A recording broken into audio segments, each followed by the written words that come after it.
अस्सलाम वालेकुम एवरीवन। उम्मीद करती हूँ कि आप सब लोग खैरियत से होंगे। जैसा कि आप सबको पता है कि हमने क्लास 10 की बायोलॉजी स्टार्ट कर रखी है, तो उसका आज चैप्टर है बायोटेक्नोलॉजी।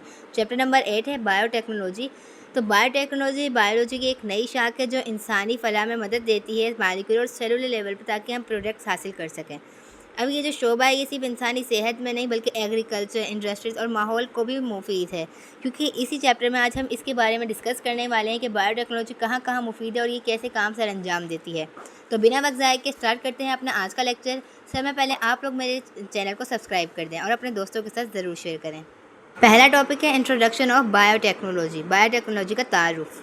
1919 में एक हंगेरियन इंजीनियर था, कार्ल इरेके। उसने ये टर्म बायोटेक्नोलॉजी डिस्कवर की थी पहली दफ़ा। अब इसकी डिफाइन यहाँ पर है भाई, it may be define as the use of living cells और ऑर्गेनिज्म टू क्रिएट प्रोडक्ट्स और प्रोसेस फॉर स्पेसिफिक पर्पस। इसमें हम जानदार सेल और ऑर्गेनिज्म मतलब जानदारों का इस्तेमाल किया जाता है क्या करने के लिए, प्रोडक्ट बनाने के लिए और मुख्तलिफ पर्पस को अमल में लाने के लिए। तो through this technology the heritage characteristics of organism are modified new organism with desire. तो यहाँ पे क्या होता है, यहाँ पे इनकी विरासती जो करैक्टरिस्टिक्स हैं उन्हें हमने मॉडिफाई कर लिया है। न्यू ऑर्गेनिज्म जो है उनके जो करैक्टर्स हैं वो डिवेलप सेल से हुए हैं और पार्ट है या ऑर्गेनिज्म है, तो क्या होता है वो भी हमने इसी बायोटेक्नोलॉजी में मालूम हुआ है। Any required substance is produce from the modified organism. और किसी मवाद की जैसे सब्सटेंस एशिया की हमें ज़रूरत होती है तो वो भी हम किसी मॉडिफाइड ऑर्गेनिज्म से हासिल कर लेते हैं। Modern biotechnology emerged after the invention of the structure and function of DNA in 1953। 1953 में डीएनए का जो फंक्शन और स्ट्रक्चर है उसके इन्वेंशन के बाद मॉडर्न बायोटेक्नोलॉजी ईजाद हुई थी।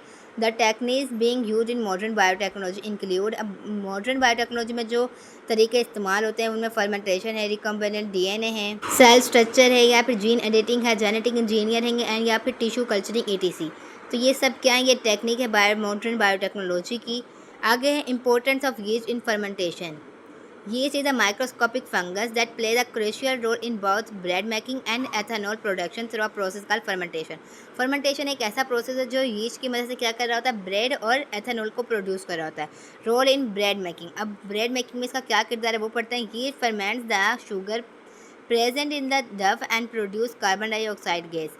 यीस्ट क्या करती है, ये शुगर जो प्रेजेंट होती है डफ मतलब रोटी के अंदर, वहाँ पे क्या प्रोड्यूस करती है, कार्बन डाइऑक्साइड प्रोड्यूस कर देती है। This gas forms bubbles in the डफ। तो वो डफ आटे में क्या कर देते हैं, बबल्स पैदा कर देते हैं, जिसकी वजह से वो फूल जाता है, नरम और एयरी हो जाता है, यानी कि उसके अंदर हवा गुजर सकती है और वो सॉफ्ट नरम हो जाता है। The alcohol produce during the process evaporate during baking. तो जब उसे हम बेकिंग कर रहे होते हैं तो वहाँ से क्या प्रोसेस हो रहा होता है, वहाँ पे एवोपरेट हो रहे होते हैं अल्कोहल की। Role in ethanol production.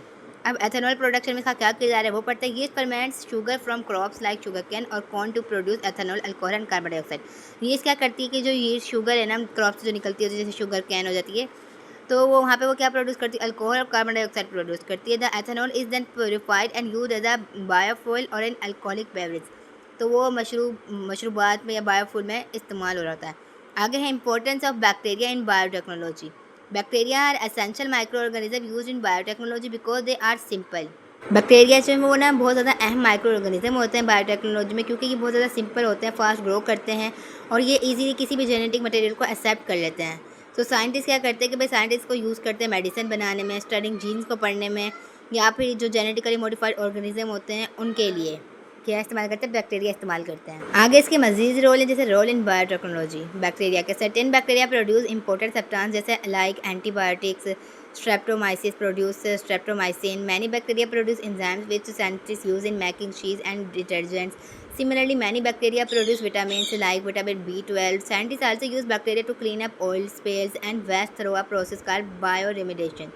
In the food industry, bacteria like lactobacillus help in making yogurt and cheese by fermenting milk.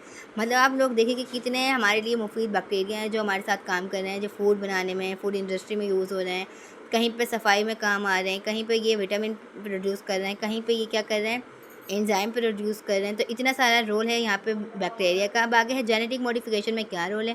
Scientist use special structures का प्लाज्मिड। साइंटिस्ट जो होते हैं ना वो एक खास किस्म की साख जैसे प्लाज्मिड कहलाती है, small loop of DNA found in bacteria को यूज़ करते हैं, ऐसे कैरियर के तौर पर इस्तेमाल करते हैं, जो जीन को क्या करती है, बैक्टीरिया सेल तक लेके जाती है।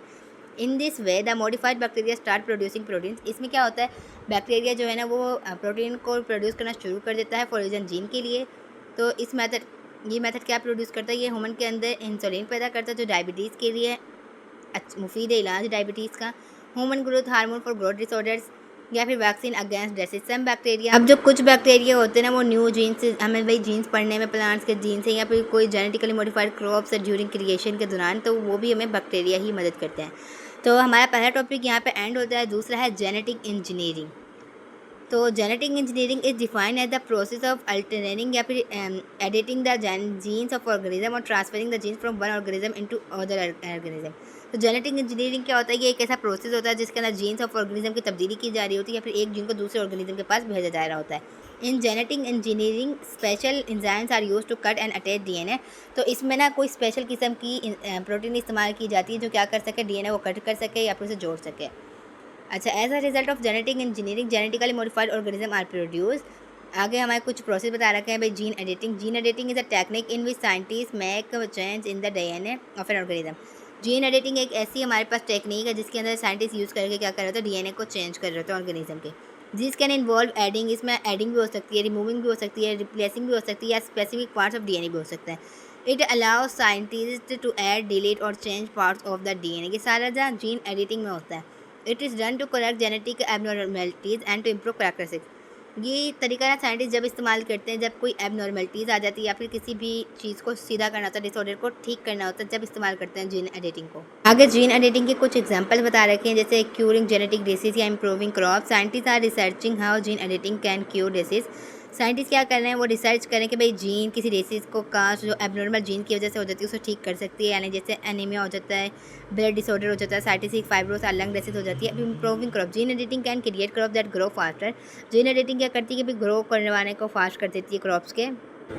तो आगे क्या करते हैं, मतलब ये ढूंढ रहे होते हैं कि भाई कोई डिसीज सही कर सकता है। मिसाल के तौर पर अगर virus resistant varieties of tomato and तंबाकू have been developed, modified varieties of soybeans, corn, tomato and cotton have been produced which show resistance against herbicides. आगे है producing better medicine. Gene editing helps create bacteria that produce important medicine like insulin for diabetes. Insulin diabetes हमारे पाकिस्तान में ज़्यादा हो रही है। Gene transfer, gene को हम कैसे मुंतकिल करते हैं या ट्रांसफ़र कैसे होता है। Genetic engineers are use special vectors to transfer gene into an organism. Genetic engineers क्या कर रहे होते हैं, एक खास किस्म का वैक्टर इस्तेमाल कर रहे होते हैं जीन को ट्रांसफ़र करने के लिए ऑर्गेनिज्म में। तो जो समय पहले जो कॉमनली यूज़ करते हैं ना वैक्टर का ट्रांसफ़र जीन करने के लिए, बैक्टीरिया और प्लाज्मिड में बैक्टीरियोफेज। तो plasmid are small circular DNA होता है molecules present in some bacteria. Bacteriophage are the virus that can enter bacteria. The following are the step for transferring a gene. यहाँ पे कुछ रास्ते बता रखे हैं। The gene of donor organism is identified and isolated from its chromosomes. A plasmid is removed from a bacterial cell. The plasmid DNA is cut. Donor gene is attached at the cuts end of the plasmid. जहाँ से हमने plasmid को remove किया होता है ना bacterial cell से, वहाँ पे डीएनए क्या कर देता है, प्लाज्मिड का जो डीएनए वहाँ से कट हो जाता है और डोनर जो जीन है वहाँ पे जाके अटैच हो जाता है। The plasmid is now combination DNA और जो न्यू डीएनए और डोनर्स होते हैं तो उनको हम कंबाइन करके क्या कहते हैं, रिकॉम्बिनेंट डीएनए। आगे एग्जाम्पल्स ऑफ जीन ट्रांसफर। यहाँ पे बहुत सारे एग्जाम्पल दे रखे हैं, जैसे human insulin gene is transfer into bacteria. Human insulin gene को बैक्टीरिया में ट्रांसफर किया जाता है। Modified bacteria produce. अब जो मॉडिफाइड बैक्टीरिया वो क्या करता है, इंसुलिन को प्रोड्यूस करता है, उसे कलेक्ट करके हम क्या करते हैं, डायबिटिक पेशेंट का इलाज करते हैं। Human growth hormone is produce in genetically modified bacteria. It is use to create रिवर्सिम। मतलब जब कद छोटा हो रहा होता है ना, बोना हो रहा होता है, तब उसमें इस्तेमाल किया जाता है। इन्फेक्शन यानी कि antivirus protein is made in modified bacteria. In gene therapy, genetic engineers introduce genes into a patient cells. It is used to treat genetic disorders of blood, जैसे थैलेसीमिया हो जाता है। Vaccine against hepatitis B virus has been produce. मतलब इतने सारे use बता रखे हैं ना, जीन ट्रांसफ़र की बहुत सारी एग्जांपल बता रखी हैं। ये बहुत ज़्यादा इंपॉर्टेंट टॉपिक है, एप्लीकेशंस ऑफ बायोटेक्नोलॉजी। अक्सर यही पूछी जा रही होती है। तो समय पहले है food biotechnology. Biotechnologist have developed virus resistant, pest resistant and draft resistant varieties of many crop plants. मतलब इन्होंने ऐसे क्रॉप प्लांट्स की वैराइटीज़ को क्या करा है, प्रोड्यूस करा है, डेवलप करा है, ताकि वो पेस्ट से, ड्राफ्ट से या फिर वायरस से रेजिस्टेंट कर सकें, उन्हें रोक सकें। Enzymes extracted from certain microbes are used in different industries for the production of alcohol. ऐसे एंजाइम्स इन्होंने पैदा करे हैं जो अल्कोहल की प्रोडक्शन में मदद करते हैं इंडस्ट्रीज़ में, डिफरेंट इंडस्ट्रीज़ में। आगे है medical biotechnology. In medical field biotechnology is helping in the following वे। ये क्या करी होती है, प्रोटीन्स बना रही होती है जो हार्मोन्स या एंजाइम्स का क्या करती है, ट्रीटिंग होती है वेरियस डिसीज़ की। वैक्सीन को इन्होंने डेवलप करा है। करेक्टिंग डिफेक्टिव जीन, अगर किसी जीन में कोई खराबी आ जाती है तो उस जीन को ठीक करने में इनका क्या होता है, रिस्पॉन्सिबल होते हैं ये बायोटेक्नोलॉजी के। अगर कोई बीमारी हो जाए उसको आइडेंटिफाई कैसे करें, तो ये भी आसान हमारे पास बायोटेक्नोलॉजी ने बनाया है। तो ये था मेडिकल बायोटेक्नोलॉजी में, मतलब मेडिकल फील्ड में बायोटेक्नोलॉजी का असर। आगे इन्वायरमेंटल बायोटेक्नोलॉजी के भाई इसके अंदर क्या असर आता है, तो ये बायोलॉजिकल मॉलिक्यूल जो होते हैं उनको प्रोटेक्ट कैसे करती है, फिर हमारी इन्वायरमेंट में बेहतरी कैसे लाती है। Bioremediation is defined as the use of organism such as bacteria, plants और fungi to remove neutralize pollutants from the environment.